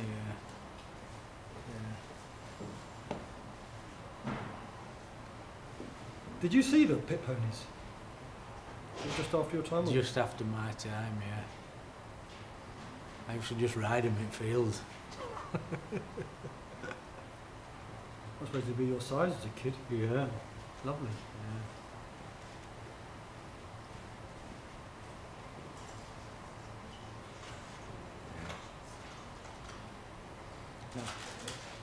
No's brought you We have- food delivery Oh, advice. thank you. We have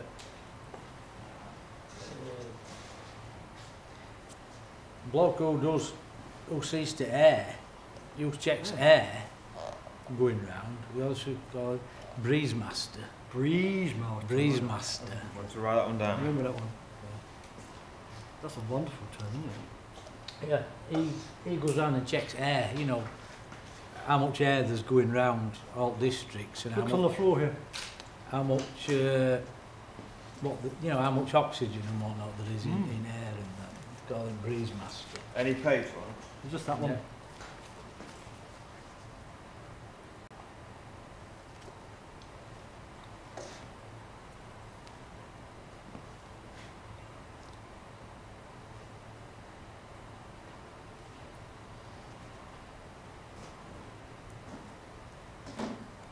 Paddy wagon. Then there was the motties and the checks and the Yeah, not just checks, tallies. contraband and things like that. Yeah, contraband, yeah. Aye.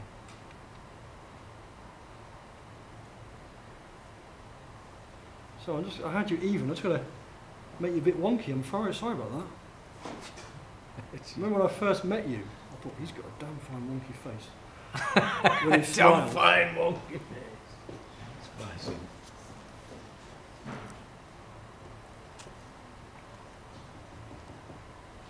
But you'd be surprised. You live in a bath at my studio, waiting to be moulded made in of you. And I bring you out and I hold you in my hand and I tell the stories to all the past, all the people that come into the studio.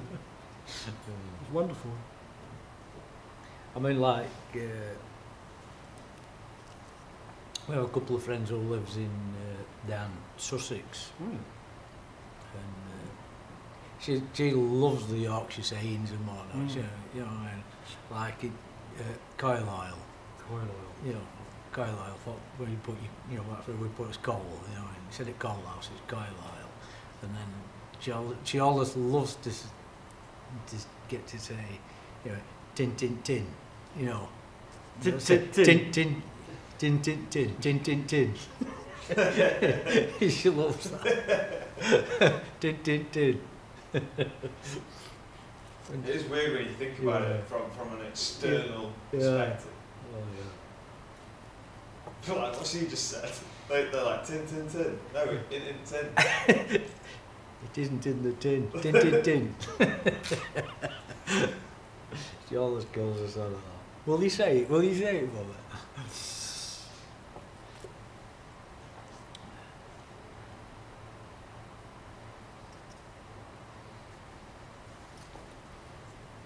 I hope this isn't a bad hair day because it's stuck well.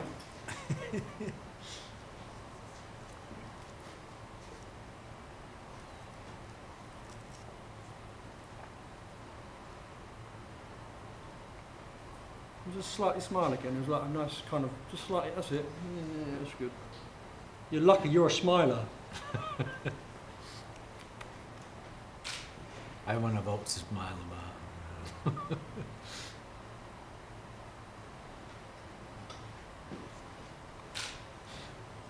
7 minutes left. Bloody hell. Horrible.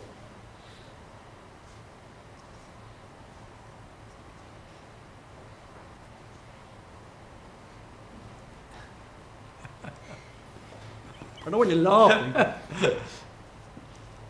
I'm laughing You're at like thee a with a mouthful of wax. Yeah, like a gargoyle sitting on in the stone. Everybody else uses Colgate, they use wax.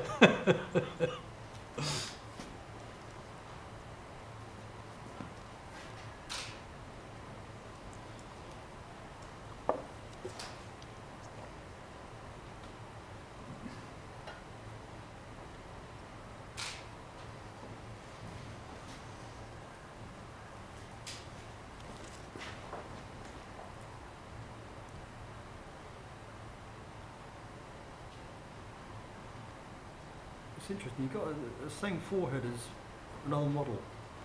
Because I'm doing this because Rodin, sculptor Rodin, he did a sculpture called the Burghers of Calais, and they were like these famous sculptures. And they got the commission, a bit like me, and he went off to Calais and tried to do a load of portraits of people of Calais to get kind of facial type. And then, if you saw the sculpture, you'd see that the face is very sort of interesting. So that's why I'm doing this really. I'll try that and see if I can get a facial type. And this is the first time. It's like a forehead, which you've got like someone else's. There's like a facial head that is similar.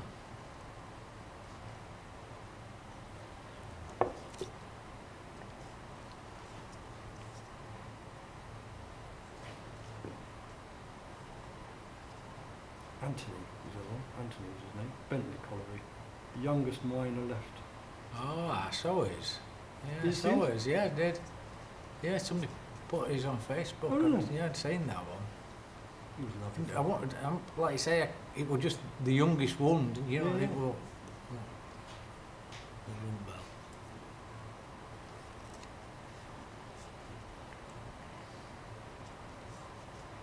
Have you had John Gibson in yet? No. You must tell me these names and leave them because No, he was one who I'd spoke to originally, and he said he would definitely come in. Oh, yeah. And then when I spoke to him last month, he says, "Yes, I'm down to go, Keith. Yeah, I'm having right. mine done." So, Oh, really? Yeah. we need to get the Because word out. he's a good face, as Yeah. John. A gargoyle. There's plenty of gargoyle features. That's all I want.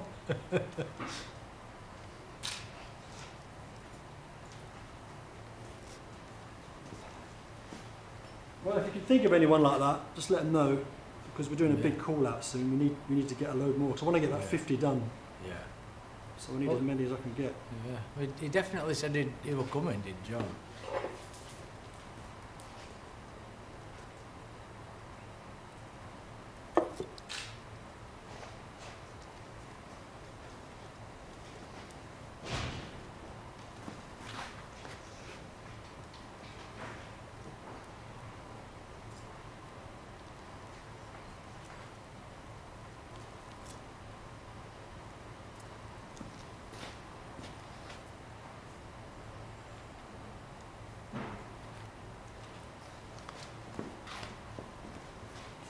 I suppose we do some homage to a moustache. What do you think about that? Yeah.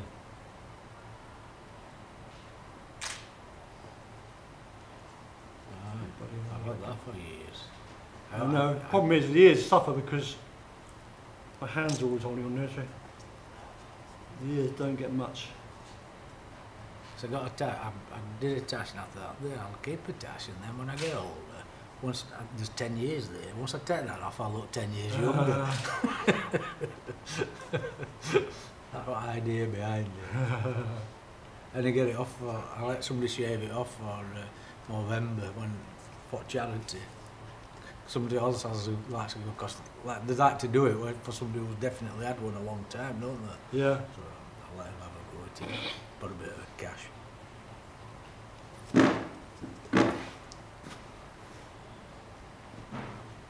One of those moustaches is not that obvious. It's quite difficult to do because they're not really there in the sense of forms. No, I know what you mean.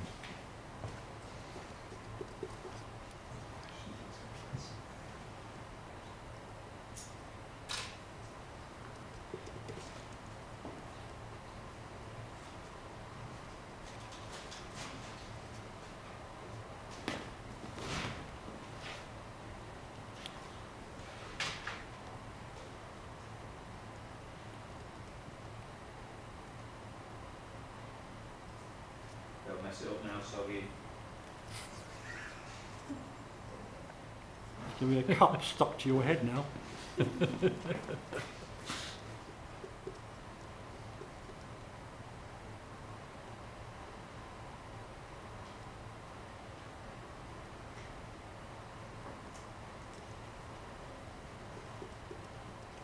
you down.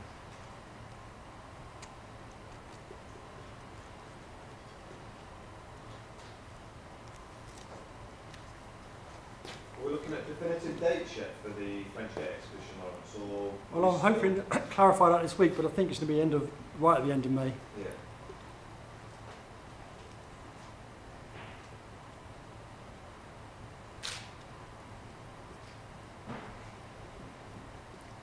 That's 12 o'clock. Jeez. Time up. That was a one. That was a race.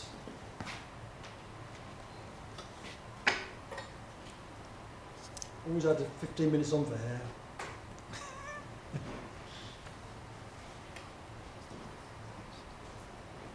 Shall I take these potatoes out for the wool? Yes, please. Thank you. Got to put you in the bath. Yeah. You have to just be with him for a second while he gets the water. I'll sneak a bit of water in Shall I leave the bubble wrap in? there. No.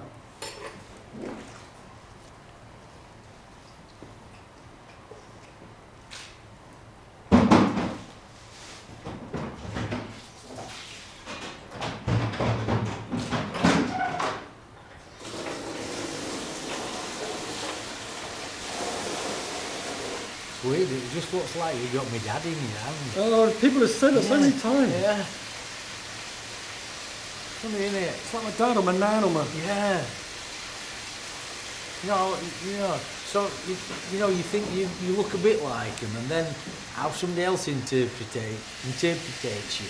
Yeah. You know, it's uncanny how much it does look like my dad.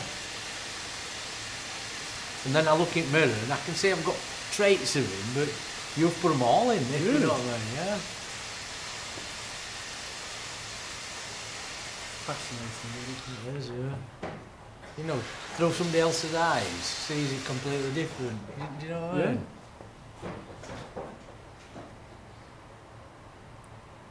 Well, I often think it's not really my eyes, it's the hands that do the work.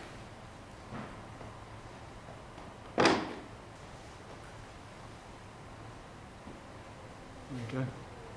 Yeah. Yeah. Excellent.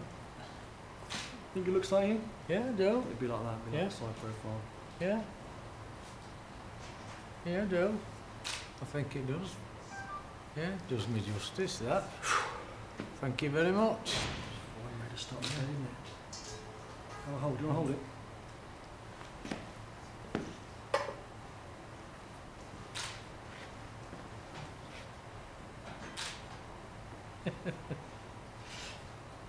Excellent. Yeah. Yeah, excellent. Not bad in 2 hours, that. Shocking. See, I'll give you your wonky smile. Yeah. Yeah. Excellent. Cheers, Good. Lauren. Good. Thank you Well, you very get a much. plaster copy of this Yeah. on the house. Excellent. As good as that. Yeah, I think it's really good. And I can't believe it. I can't believe how much I look like my dad. Yeah. That's what everyone says, isn't it? Yeah, they do, yeah. And when they look at these, Yeah. they see their parents. You do? I can see me in it, but I can see... I didn't realise I'd got so many of my dad's features. And obviously they're there, because you've picked them out. Yeah, yeah, Do you know yeah. what I mean? Yeah. Yeah. Yeah. There it is. Got your nice hairstyle. Really, really good. You want to see it out of the light, that direct sunlight really kills you. Like you said. That's a nice light. That's brilliant, that. Like you said, from that distance, like, Yeah. that is me. Just concept art. That is wonky me. Wonky me. Oh dear. Brilliant.